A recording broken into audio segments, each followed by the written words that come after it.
Okay, so this is my damn front page of MMO looks sick. Death Knight 2 gear looks sick.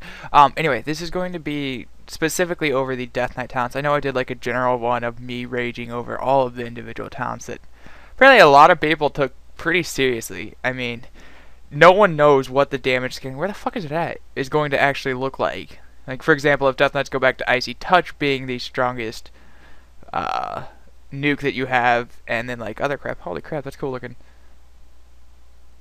Huh. Anyway, yeah, no idea what anything's going to look like. Holy crap, why is it on the second page? What any of the damage and like how the talents are going to work out through. So if I make an assumption about it, it's probably wrong. Actually, I'm almost going to guarantee it's wrong. However, from a theory crafting standpoint and like how different abilities will weave together, hopefully I'll have a decent thing on. And I'm assuming most, Death Knight damage might not look as bursty as it is. Damn. I haven't been on MMO in a couple of days. This is actually pretty cool looking. Oh, where the fuck is that? There it is. Yeah, not everything's gonna change. Okay. I forgot where I was going. I kind of get distracted by MMO actually having cool looking stuff on it, which I'll probably go read after this. First is Blood Boil. Blood Boil ability triggers Pestilence if it strikes a disease target. That sounds pretty awful unless you're a tank. I'm sorry, I'm not using that for PvP. Unless, like, the very odd chance of running Shadow Cleave. Even then, I'd probably take Outbreak or Corpse Explosion. This seems like it'd be pretty awful unless Blood Boil actually starts hitting really hard and, spreading AIDS is not a bad decision. If diseases and Blood Boil are your main nukes. Probably not since they took away the Glyph of Snare on Blood Boil. Anyway. Corpse Explosion detonates the nearest disease-ridden corpse. I have no idea what this means because usually if you kill something it's not a corpse and it usually loses its debuffs and it's not diseased anymore. Could be anything disease-ridden and corpses. That seems like it would be too strong of an AoE. It could just be your ghoul and it afflicts them with the diseases. Yeah. Wait, an enemy that dies while afflicted by one or more of your disease will receive a disease-ridden effect. So something has to die. Fuck. I guess I'm playing Outbreak.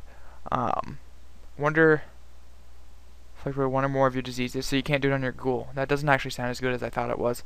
It seems like PvE, AoE ads. Yeah. Whoa. Sorry, Windows is telling me I'm going slow. I don't care. Click it off. So probably Outbreak. Does the same thing. Lichborn, Anti-Magic Zone, or Bone Shield. Lichborn. That's an easy choice. This is saying Anti-Magic Zone absorbs 11,832, which is, I believe, pretty close to the base of where it's at. It absorbs like 30k, and I know it scales off of strength. That's actually not all that much compared to you can get, 25 or 30k heals. Holy crap, quit telling me my computer's performance is slow, you piece of shit. Now, click off. There we go. Bone Shield surrounds you with a barrier of rolling bones, 6 charges, 20% less damage. Yeah, it's good. But 6 charges is not very long in like a PvP environment. It's not even that long in a PvE environment unless there's some way of getting charges back in the talents that you can get. Or if it's later in the talent tree. But probably Lichborn. Death Advance, Chillblains, or Asphyxiate. Holy crap, stop f***ing telling me that. Where are the settings that my computer is going slow? Hide icon and notifications. Thank you. Now quit being a bitch. Okay. Death Advance is still Death Advance. When Unholy Ruins are down, you gain 75% freedom. Chillblains is your root and the Howling Blast Snare. Well, I guess it's Frost Fever Snare. That glyph could be removed or something. Really don't know. Yeah. But that's just, it's Chillblains. Change of Ice Roots for 3 seconds. If you have some other idea of why this could be better than Death Advance, I don't know. I'm in love with Death Advance. Chillblains is good. It's really good, I'm not going to lie. It has won me and saved me from a lot of deaths. Death Advance, however, just seems more useful than the 3-second root that DRs with other people's stuff. Maybe it'd be good in DK Rogue Priest as opposed to Death Advance where, when you both connect, they die. It's just sort of how it works. Staying consistently on the target isn't that big of a deal, but I'd probably play Death Advance. The last one is Asphyxiate, which basically makes Strang a stun. I believe it also turns it to a 1-minute cooldown. This seems interesting if you still have Ghoul Stun. If this is their intimidation of replacing your Ghoul Stun, doesn't seem that good. 2 stuns on a 1-minute cooldown is every 30 seconds, even if it's 4 seconds and then if they're still equipped, that's potentially a 7-second stun, which is really, really strong. And I could honestly see it be working, but yeah, I think Death's Advance and Shellblades are still too good to give up. This is going to be a hard choice, and is really going to like change each play of the Death Knight. Like if you see Change of Eyes and don't see a root and don't see a Death's Advance, just be ready for the stun. That's going to be something people are going to have to recognize, or they're going to get really frustrated over. The next one at 60 looks like it's going to be your heals. You can pick Death Pact, which 25% of your max health right now is 30-40k. Death Siphon, I'm basing this off of current right now. So Death Siphon deals 4,701 shadow damage and heals you for 75%. Hard to say because that's not an actual damage scaling number, but I'm just going to roughly estimate it's going to heal for like 4k if I had my current gear and had this spell. So 4k or 8k every 20 seconds or so sounds really good for just consistently defensive play, and I might take Death Siphon over Death Pact. However, I'm not sure how gimmicky the Death Ruin to be used is going to do, because getting Death Ruins could change, and it seems like it'd be really strong for Unholy. Like, what's 4 times 6? 24k? Just by spamming Death Siphon, you can put an Empower Ruin weapon and do 2 more. Then you could use the Blood Tap Bug. Actually, you'd do 1 and then you'd get 3. So either way, you could do the Blood Tap Bug. You could just do 8 instead of 9 and not blow Empower Ruin weapon. Huh. However you choose to do that. It's still a significant chunk of health. So I'm like 30-40k right now is just as good as Death Pact for the option to have it consistently throughout the fight. Granted, it's not going to be the burst healing of Death Pact that saves you from stuff. And then Vamp Blood, which is probably just going to be the tank one. Death Siphon actually might be good for DK tanks, just instead of Death Strike, if Death Strike's gone, if that's the replacement for it. It's also ranged.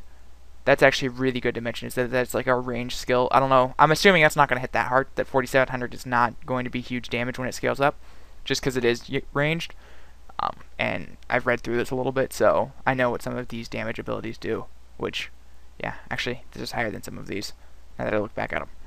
Anyway, Vamp Blood temporarily grants the Death Knight 15% of his maximum health and increases the amount of heals received through spells by 25%. This is really good if your healer's not in CC. Generally, when you take a lot of damage, your healer is in CC.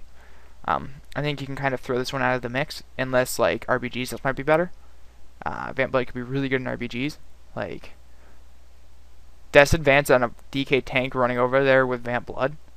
Because Vamp Blood's a low cooldown. Anyway, looks like they've reworked Blood Tap. Each damaging Death Coil, Frost Strike, or Ruin Strike, your Ruin Power Dump, generates a Blood Charge. Blood Tap consumes 3 Blood Charges to activate a random fully depleted Ruin as a Death Rune.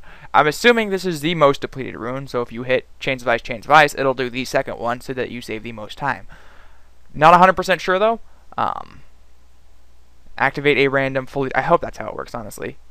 Having a little bit of control over what resets might be a little bit overpowered. I don't even think it would be that much of a difference. The ruins aren't huge, but having control over something that's supposed to be random, like, I want to dodge only MS and Heroic Strike, I don't want to dodge slams, or whatever it is. It's kind of that mentality, like, if I'm going to get one dodge, I want it to be on one of those 2 skills type thing, where I don't think it would be hugely game-breaking, but it might just be a little bit more... or a little bit higher skill cap that could potentially be overpowered. Like if you always could do it to use, you know, if you're playing Unholy where your Frost Runes aren't that useful, always use the Frost to use Strangulate could be really good. Granted, it's not compared to what the other 2 are, so I'm not even going to worry about it that much. When you land a Death Coil, Frost Strike, or Ruin Strike, you have a 45% chance to activate a randomly fully depleted Ruin. Good. I still don't think anyone's going to take either of these 2 over Runic Corruption, which is Death Coil, Frost Strike, or Ruin Strike to increase your Ruin regeneration rate by 100% for 3 seconds. That seems incredibly strong for Frost. I'm very sorry, but that seems ridiculous. Your Frost Strike nukes are really, really strong as is, and your Howling Blast generates extra Ruin power, so what? Taking whatever it is, 6 seconds off one of each Ruin, or 3 seconds off of one of each Ruin for... I don't know what the Ruin cooldown is, like 7 seconds or something like that. It's hard to do math, but put them at like a 4-second cooldown and you can do that. So all your runes are on a 4-second cooldown as opposed to 50% chance to get 1 on a Frost Strike. This seems incredibly strong compared to the other 2.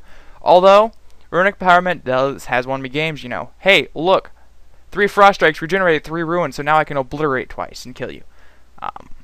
Runic Corruption just seems like it really, really, really ramps up your consistent damage. Probably going to be the easiest choice. Deathfire Grasp is an AoE death grip to the target, dealing a decent amount of shadow damage in comparison to the other skills, which I'm not sure how high they are. And it doesn't do anything other than that. A giant AoE death grip into a fear or a typhoon off a cliff would be absolutely hysterical, but other than that, I don't think it's going to be used that much. It's going to have some fun utility on DK Rogue Priest. Oh hey, I gripped everyone into the smoke bomb. You're welcome. Oh hey, I just fucking feared everyone off of whatever, save does it or something. Just generally how it works. Remorseless Winter sounds really, really strong. Especially when coupled with like Death's Advance if you still have Desecration. And then Chains of Ice surrounds the Death Knight with Swirling Tempest of Frigidaire, dealing significant damage for, what does that come out to? Every 8 second times 3. I suck at math today. I have no idea what 8 times 3 is. How do I not know this? Oh yeah, it's 24 again. It's actually almost 30, because it's almost 4. But, regardless, each time it deals damage, it reduces the enemy movement speed by 15%, stacking up to 5 times. Max it's going to hit is 4, which, you know, it kind of keeps people there themselves, especially if you have Death's Advance, so you're going to get a stun off of it. Stacking up to 5 times, they will be stunned for 6 seconds. So this is potentially, if Ghoul Stun stays, 6 seconds plus 7 seconds, potentially, if Glyph stays, and works for this, and 4 seconds on an enriched pet, which means Death Knight can do a lot more peels than they used to be able to, if they play for it. It doesn't seem like you would. If you're going to take this, I don't think you'd ever take Asphyxiate, because you would have a 1 minute and a 1 minute. If maybe you were playing Frost, still think Death's Advance, but you could do a stun and have more peels, and you get penalized less because it's only a 1 minute cooldown if it's still 2. Like I said, it still depends on how it works. These don't say they have a cost. Almost seems like they should. Anyway, the last one is a 2 minute cooldown, which makes it so you can't be CC'd and does damage every 10 seconds. Let's see, the 8 yards. So it's not very big. It's like a little desecration that you can't get CC'd in. If this is usable while stunned or something, it'd be pretty good. Other than that, I think in comparison to the other two, it has too high of a skill cap for people to really use it effectively. And then even for it to be used effectively, it doesn't seem like it'll come out with the same type of pressure that the other two could. Especially if you can survive, you know, the CC. The Death Knight's usually not the big CC target unless, oh hey, the rogue bombed me, I'm going to immediately pop Desecrated Ground and stop his kidney. If you still keep some of your immunities, this seems like it's just going to be wasted. But, nonetheless, it's still a very strong ability. I could see it being used, and I could see it pissing off a lot of people. I definitely see the other two pissing off people more, though. Like, having a blind go into this or something would just be infuriating. But other than that, not too huge. If it was your teammates, I would definitely take that. That would add some huge stuff like, oh crap, we're under huge pressure, I'm going to run to my priest, or my priest life grip me, and I can make him immune to CC while he spams heals into me. What I'm probably going to take is Outbreak, Lichborn, Death's Advance, Death Siphon, Runic Corruption, Remorseless Winter. For probably both Frost and Unholy. Seems like what I would run. I might have another spec with Gorfien's Grasp, depending on what kind of comp you run. Like, an AoE Death Grip as an interrupt on top of your Death Grip is just a lot of map control. Something that's often overlooked in comparison to damage and like a stun. Remorseless Winter seems like it'd be kind of pointless for DK Rogue Priest. We got a Kidney Shot, we don't need another one. But its AoE component is like, it does good damage. You can use it while on a bomb, it'll consistently do damage, it'll slow them, it'll stun them DR'd. As long as it's not cheap shot into Kidney Shot, if you're just going to go straight up into a kidney, and then land this, like, they're in a 6 second kidney, you pop this at 4 seconds left on it, or 3 seconds left on it, they'll go right back into it by the time they can get out. Seems really good. Other option is enemy movement speed reduced by 15%. Is this going to clear by other snares? Do you really need to be running, like, Shadow Cleave for this to be effective? But, yeah. Corpse Explode, or Outbreak, Lichborn, Death's Advance, Death Siphon, Runic Corruption, Remorseless Winter. Yeah, generally what I'd do.